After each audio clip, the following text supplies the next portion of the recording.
weekenden løb jeg halvmarathon i Göteborg, og jeg tænker at lave et lille recap, imens jeg gør mig klar til dagen. Okay, så jeg var taget afsted til Göteborg sammen med Clara. Baby, give it up.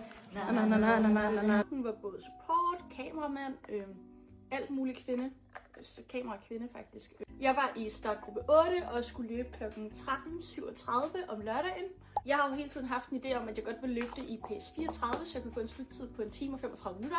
Men jeg har også været sådan lidt i tvivl om, hvorvidt det ville være muligt. Men jeg er faktisk overraskende god til at holde min pace det meste af løbet. Der er på et tidspunkt, hvor der er en 52 meter stigning.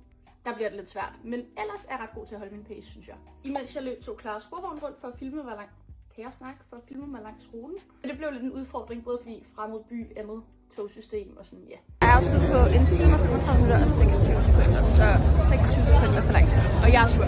Og nu må I ikke misforstå mig, jeg er ikke skuffet på den måde om det resultat. Jeg synes, det er et rigtig flot resultat, men det er bare så irriterende lige at være 26 sekunder fra, fordi så kan man ikke lade være med at tænke sådan, de 26 sekunder kunne jeg nok have hentet på et eller andet tidspunkt i løbet af ruten. Tusind tak til Bioterm for at invitere mig med. Jeg er nødt hvert et sekund af det.